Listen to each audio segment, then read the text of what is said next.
Chapter 33. Trapped. Marvin froze. Denny! Don't tell Denny, he wanted to scream. But of course James had no way of knowing that Denny was the thief. He was already babbling ecstatically into the phone. No, really, I'm in somebody's apartment. This guy, Gordon Perry. The address is... Here James read from the crinkled label. 236 East 74th Street, apartment 5D. No, don't tell him. Marvin raced into James's hand. It's the real one. I know it is. I can't explain on the phone. Can you get my dad? There was a long pause. Oh, James said. He is? Okay, but you'll tell him, and Christina too? And can you please hurry? I don't know when this guy might come back. He hung up and looked down triumphantly at Marvin. We did it, he crowed, dancing around the table. Dad and Christina weren't there. They'd gone to look for me, but Denny's going to find them and tell them, and then they'll all come over here. Everything's going to be fine. Oh no! Marvin slumped in despair. This was impossible. How could he make James understand that they were in terrible danger? Nobody knew they were here but Denny, and Denny, the real thief, was on his way to the apartment. He certainly wouldn't tell Carl or Christina anything. Marvin trembled. What would he do with the drawings when he got here? More important, what would he do with James? James lifted his hand and peered at Marvin, tilting his head to one side. What's the matter, little guy? You don't seem very happy. Marvin took a deep breath, trying to shake off his hopelessness.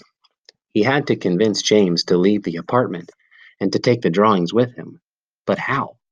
He crawled to the end of James's finger and motioned with his front legs. Where do you want to go now? James asked, looking at him quizzically. I think we should just wait until they all get here. Marvin continued to gesture toward the briefcase. James walked doubtfully over to the closet and crouched on the floor, holding out his hand so Marvin could disembark. Marvin crawled straight to the part of the briefcase with the handle and latches and waited there expectantly. You want me to shut it again? James asked. Marvin climbed onto one of the latches. Why? Denny and Dad and Christina are on their way here. Can't we let them do it? Marvin tapped his front legs imperatively. James paused. I'm scared I'll wreck the drawing. When Marvin didn't budge, he sighed. You can be really bossy, do you know that? He fiddled with the packaging sheets. But I guess you've been right about most things so far. And you did find the drawing. He sighed again. Okay, watch out. Gently, he wrapped the paper sheets over Fortitude and, while Marvin clung to the latch, closed the briefcase.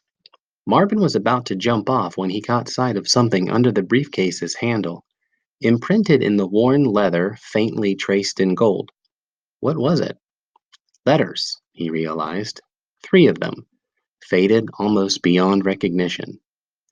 Something stirred in a remote part of Marvin's brain, something from the human world. 3 letters on Mrs. Pompaday's bathroom towels. 3 letters on Mr. Pompaday's silver cufflinks. 3 letters on the pen case that Carl gave James for his birthday. Look, your initials, so everyone will know it's yours. Initials. Denny's initials. Marvin went crazy. He leapt in the air, rolled over, waved all his legs, and spun in a mad circle. Here, look, James. Now you'll know. The letters were so faded and small that only a beetle would ever notice them. A beetle and a boy who always paid attention. You're doing it again, James said in amazement. Calm down. What's wrong with you? Maybe you're having a seizure like Billy Dunwood did after he got hit by that baseball last summer. Marvin crouched directly above the initials and pounded his front legs on the leather. Oh, James said. Yeah, I see it. Somebody's initials. He bent over the briefcase and squinted. So what? I can't even read them. D something. D-E-M. Is that what you wanted me to see? Why? Why do you care about that? Marvin stayed right where he was, determined not to move until James made the connection. He continued to tap his front legs. D-E-M. Okay, who is that?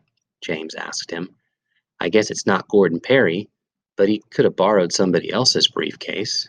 Or maybe this is the guy who helped him steal the drawing." Marvin spun in a circle and waved his legs madly. "That's it! This is the guy who helped him steal Fortitude." "Okay, but I don't know anybody with the initials." James stopped. He squinted at the top of the briefcase, angling it toward him.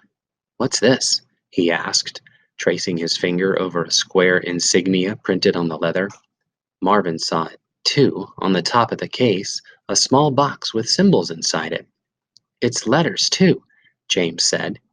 "Getty," he read. "Getty. Wait, isn't that Denny's museum? Out in California?" His gray eyes widened. Turning to Marvin, he whispered, "What's Denny's last name again? Mac something?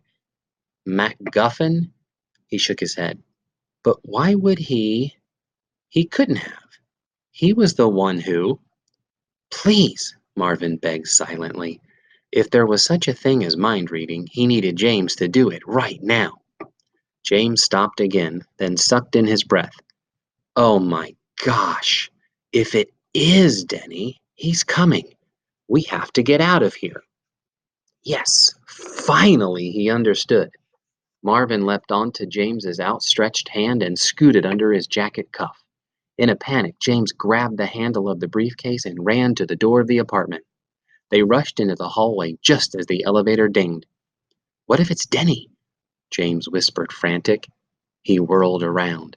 "We have to take the stairs. Where are they?" As the elevator doors began to open, he ran down the hall towards a broad metal door with a lit-up red sign over it. "Hurry," Marvin thought. "Hurry!" James pushed through the door into a narrow, bleak stairwell. He thudded down the first flight of stairs, the briefcase banging against his legs. "I hope he didn't see us. I hope he didn't see us," he kept whispering to Marvin, like a magical incantation, as he rounded the corner and took the second flight of stairs 2 steps at a time. Marvin clung to the jacket cloth, bouncing helplessly against James's wrist, craning to see if they were being followed. Finally, they came to the first floor and burst into the lobby. James raced across the entryway, heaved open the massive front door, and ran down the steps to the sidewalk.